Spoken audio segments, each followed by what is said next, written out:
Mereka bilang kematian itu akhir dari segalanya. Tapi di satu rumah sakit kecil di Jawa Tengah, kematian justru adalah permulaan dari sesuatu yang lebih gelap. Ini kisah tentang ruang jenazah yang konon tak pernah benar-benar kosong. Dan kisah ini diceritakan langsung oleh orang yang pernah bekerja di sana. Seorang petugas forensik bernama Arman Budi Santoso. Tapi setelah rekaman ini dibuat, Arman tidak pernah terlihat lagi. Assalamualaikum warahmatullahi wabarakatuh. Selamat datang kembali di channel Suara Mencekam, tempat di mana kisah-kisah misteri dan pengalaman tak terduga kami hadirkan untuk kamu semua. Pada kesempatan kali ini, kita akan mendengarkan kisah nyata dari Pak Suyono, seorang petugas rumah sakit yang sudah lebih dari 10 tahun bekerja sebagai penjaga rumah jenazah. Sebelum kita mulai, jangan lupa untuk klik tombol subscribe, nyalakan lonceng notifikasi, dan bagikan video ini agar makin banyak yang tahu kisah misteri dari berbagai penjuru Indonesia. Dan inilah dia kisahnya yang berjudul Rumah Jenazah yang Tak Pernah Kosong. Shift malam pertama. Aku masih ingat betul malam itu. Malam Jumat Kliwon. Bulan menggantung bulat di atas atap rumah sakit Mangkubumi. Udara lembab dan suara jangkrik terdengar sampai ke ruang jenazah belakang. Ruang jenazah itu sederhana. 12 laci baja besar berjejer di dinding, dan pendingin yang kadang suka error. Aroma formalin bercampur karbol begitu kental, sampai kadang bikin pusing. Biasanya aku bekerja sendirian, mengurus berkas, mencatat waktu kedatangan jenazah, memastikan suhu ruangan stabil. Tapi malam itu ada yang aneh. Di komputer tercatat 8 jenazah, tapi waktu kuhitung ada 9 laci yang tertutup rapat. Aku cek satu-satu, nama, tanggal, penyebab kematian, semuanya cocok. Sampai aku tiba di laci terakhir. Laci itu tak punya label, tak ada nama, tak ada nomor, tapi di dalamnya ada tubuh seseorang. Kulitnya pucat seperti lilin dan bibirnya tersenyum. Aku mundur selangkah, tapi saat hendak menutup laci, aku terdengar suara kecil dari dalam. Bisikannya samar. Terima kasih sudah menabungku. Suaranya pelan, seperti keluar dari tenggorokan yang kering. Aku langsung dorong laci itu sekuat tenaga dan kuncinya rapat-rapat. Keesokan harinya, aku lapor ke kepala ruangan, tapi dia cuma tertawa. Ah, mungkin kau salah lihat, Man. Di sana memang sering begitu. Mesin pendinginnya suka gangguan. Tapi entah kenapa, setelah malam itu, aku selalu merasa ruang itu bernafas.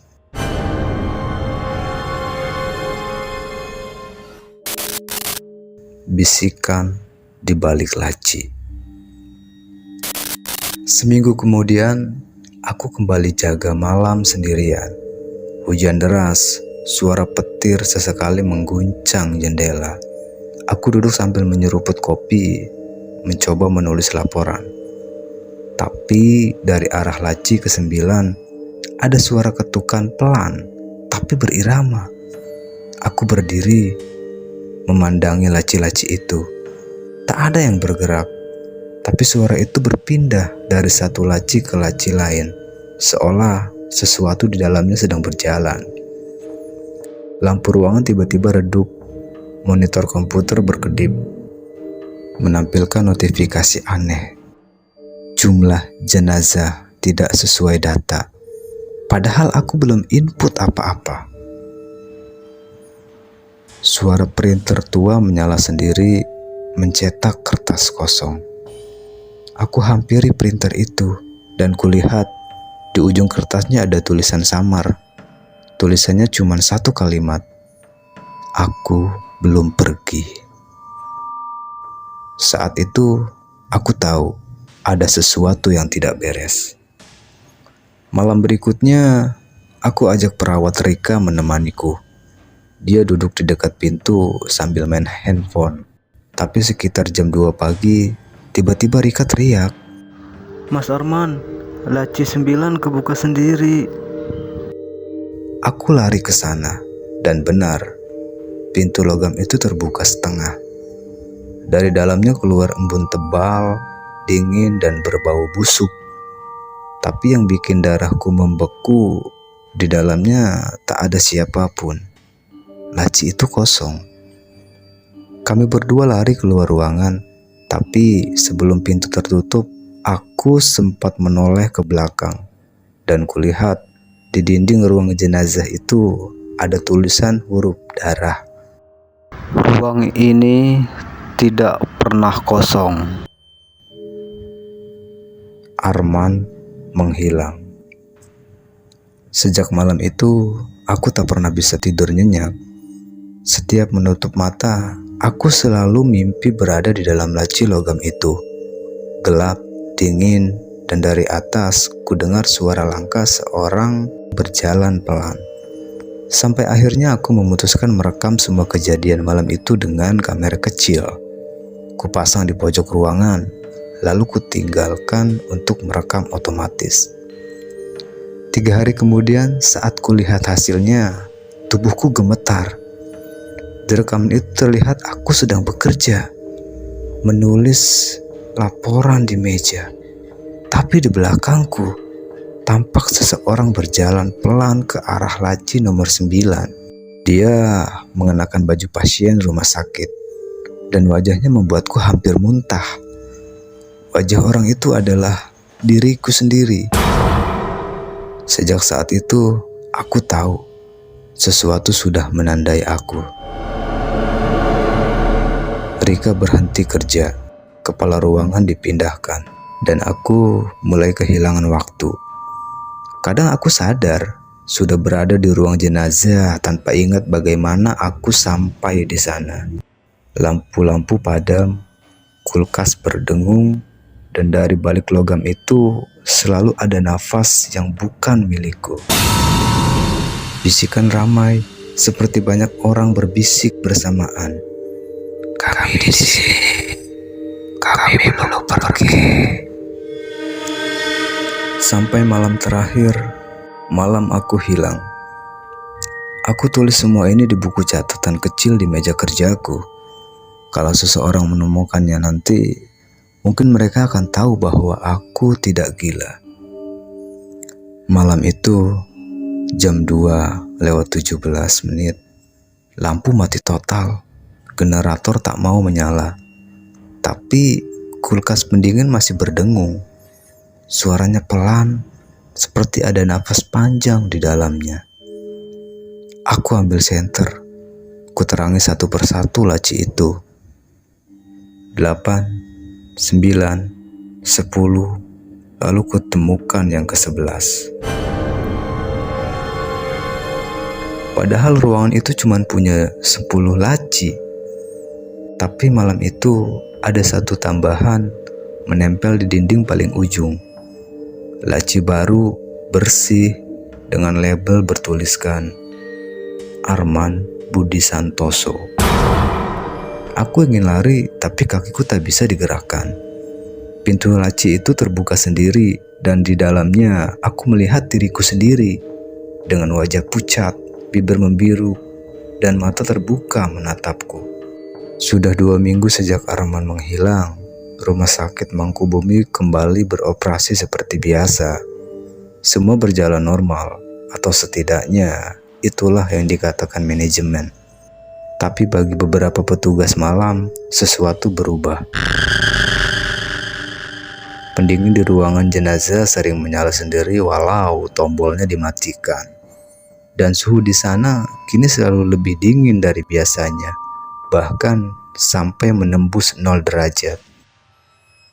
Malam itu, perawat jaga bernama Lia mendapat tugas menggantikan shift petugas kebersihan yang izin mendadak. Ia membawa alat pel masuk ke ruang jenazah sekitar pukul 11 malam. Awalnya tak ada yang aneh, tapi ketika ia mulai mengepel di laci terakhir, lampunya di atas mulai bergetar. Lila menyalakan senter dari ponsel. Cahaya putihnya bergetar di antara kabut dingin. Lalu di sana ia melihat bekas telapak tangan menempel di pintu laci. Bekas itu masih basah. Ia memanggil petugas keamanan, tapi saat mereka datang, bekas itu sudah menghilang.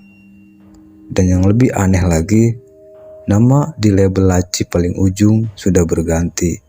Sebelumnya tertulis Arman Budi Santoso, kini berubah menjadi Lila Dewi Kartika. Sejak malam itu, Lila tidak pernah berani lewat ruang jenazah sendirian. Tapi setiap ia melewati koridor belakang, ia bisa mendengar suara yang memanggil namanya pelan. Bisikannya samar. Lila. Suaranya lirih, bergetar, seperti keluar dari dalam logam.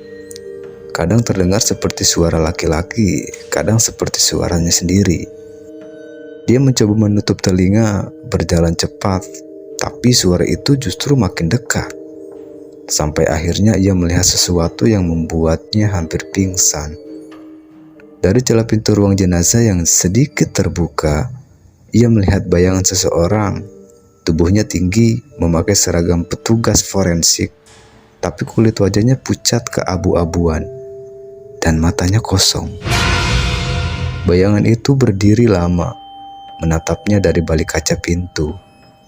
Dan ketika Lila berbalik untuk lari, bayangan itu masih tetap berada di tempatnya, seolah pantulannya yang tak mau pergi.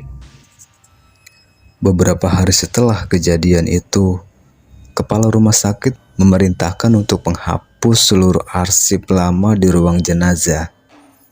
Tapi ketika staf IT mencoba mengakses komputer forensik, mereka menemukan satu folder baru yang tidak pernah dibuat siapapun.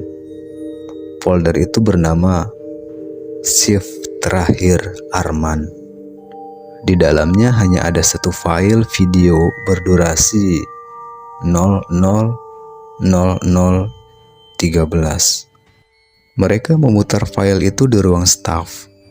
Layar menampilkan wajah Arman, pucat dengan mata sayu. Ia berdiri di depan laci pendingin sambil menatap kamera. Terdengar suara rekaman Arman begitu pelan. Aku pikir aku cuma menjaga mereka, tapi ternyata mereka yang menjaga aku.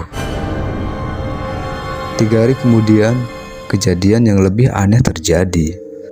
Semua jenazah di ruang pendingin dipindahkan ke rumah sakit lain karena sistem listrik rusak.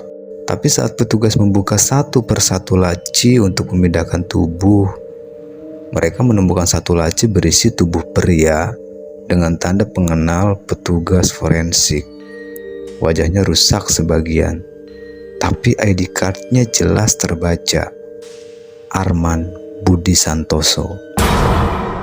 Polisi datang untuk mengidentifikasi, tapi hasil autopsi menunjukkan sesuatu yang tak bisa dijelaskan. Suhu tubuhnya masih 30 derajat, seolah ia baru saja meninggal, padahal ia telah menghilang selama 2 minggu.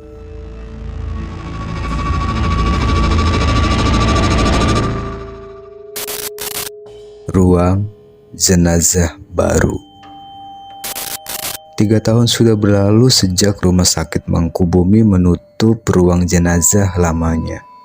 Bangunan tua itu kini ditutup rapat dengan tembok beton dan papan bertuliskan renovasi, dilarang masuk. Rumah sakit pindah ke gudang baru di bagian utara kota. Semuanya serba modern, bersih, wangi, antiseptik. Tapi bagi sebagian staf lama, Aroma itu tak cukup untuk menutupi rasa dingin yang masih terasa dari masa lalu. Di rumah sakit yang baru, seorang petugas baru bernama Fajar ditugaskan sebagai teknisi pendingin di ruang jenazah gedung baru itu. Anak muda, rajin, tak percaya hal-hal mistis. Malam pertamanya bertugas, ia datang sekitar pukul 10. Ia memeriksa suhu ruangan, stabil di 4 derajat Celcius. Semua laci logam masih kosong. Tapi yang membuatnya heran, ada satu laci yang sudah diberi label nama, padahal belum ada jenazah masuk. Nama di label itu Arman Budi Santoso. Fajar menganggap itu sekedar kesalahan administrasi. Tapi waktu ia mencoba melepas label itu, kertasnya dingin seperti baru keluar dari es. Ia tertawa kecil, lalu menulis ulang label dengan spidol. Kosong. Tapi saat ia menempelkan label baru itu, di bawahnya muncul tulisan samar berwarna merah muda, seperti darah yang menembus dari balik logam. Tulisan itu terbaca jelas. Aku masih di sini.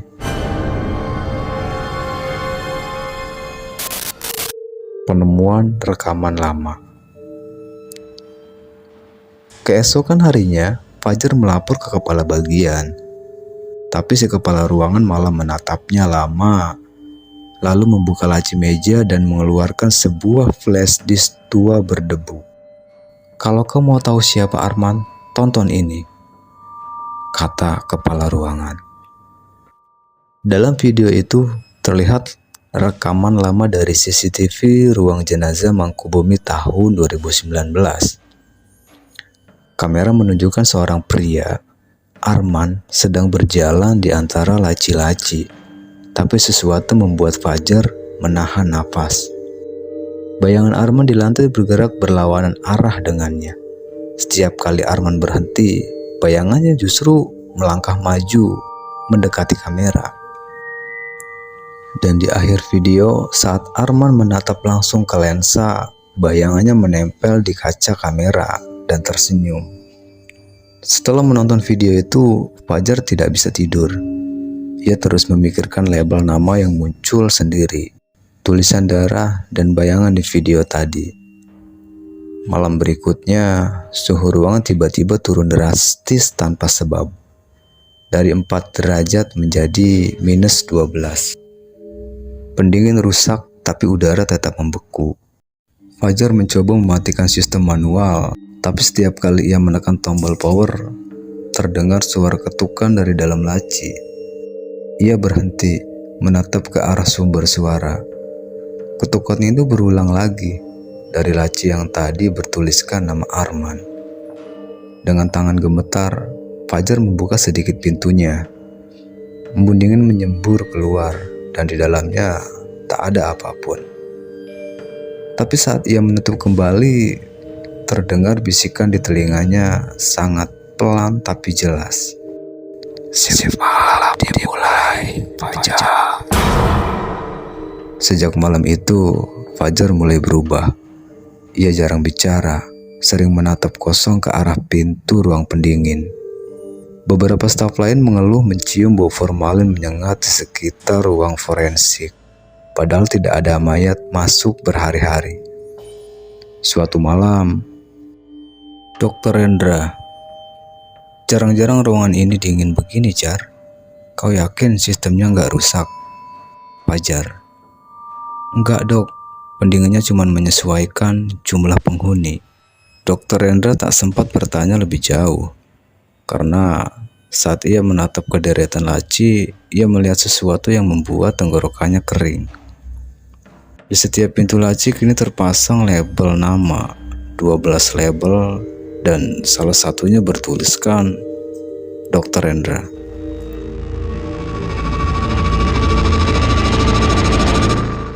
Keesokan paginya, Dr. Rendra ditemukan pingsan di depan ruang jenazah dengan tangan membiru karena hipotermia. Ia tidak pernah kembali bekerja. Aroma kematian mulai menular ke seluruh rumah sakit. Kucing penjaga yang sering tidur di depan ruang jenazah mati mendadak. Listrik sering padam setiap jam 12:13. Dan setiap kali generator mati, seseorang selalu melihat bayangan pria memakai jas forensik berjalan di lorong. Pihak rumah sakit mencoba menenangkan semua staf dengan doa bersama dan perbaikan sistem. Tapi tidak ada yang tahu kalau malam itu Fajar tidak pernah keluar dari ruang pendingin. Petugas keamanan menemukannya keesokan harinya, berdiri diam di depan laci menatap logam dingin. Ketika mereka memanggil, ia hanya berkata pelan, "Tugas selesai. Ruang tidak kosong." Fajar jatuh pingsan, tapi setelah kamera CCTV, sesosok lain masih berdiri di sebelahnya. Sosok dengan wajah pucat, bibir membiru, memakai seragam forensik bernama Arman.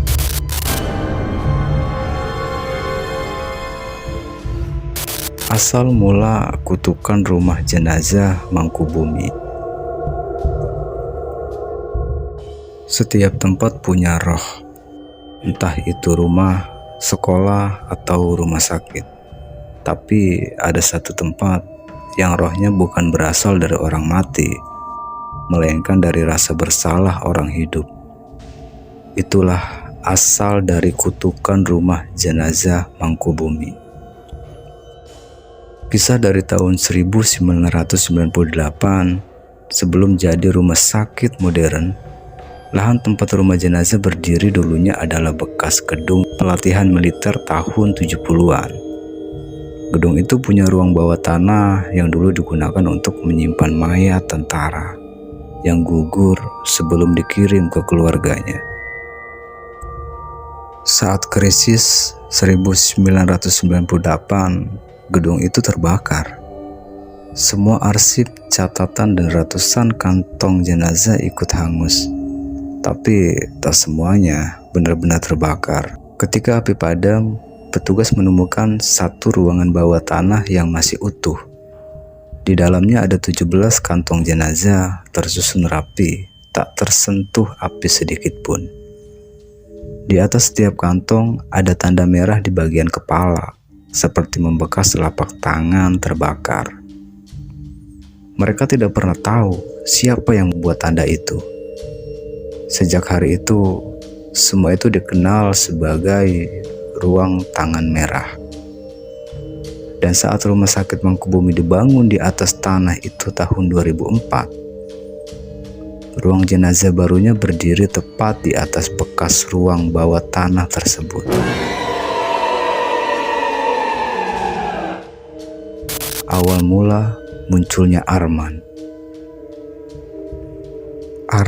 Budi Santoso mulai bekerja di rumah sakit itu tahun 2017. Ia dulunya bukan petugas forensik. Ia mahasiswa kedokteran yang DO setelah terlibat dalam kasus malpraktek kecil di kampus lamanya. Tapi Arman tak menyerah. Ia ingin menembus kesalahannya meski bukan dengan menolong yang hidup, melainkan merawat yang mati. Ia dikenal rajin, pendiam, dan paling betah sendirian di ruang jenazah. Ia suka menulis di buku catatan kecil, mencatat setiap nama yang masuk, waktu kematian, dan bahkan hal-hal sepele seperti jenazah ini sepertinya pernah menangis sebelum meninggal. Bagi Arman, setiap tubuh punya cerita, dan ia merasa tugasnya adalah mendengarkan. Peristiwa malam 2 November 2019. Arman sedang sendirian. Ia baru selesai membersihkan tubuh seorang pasien yang meninggal karena luka bakar.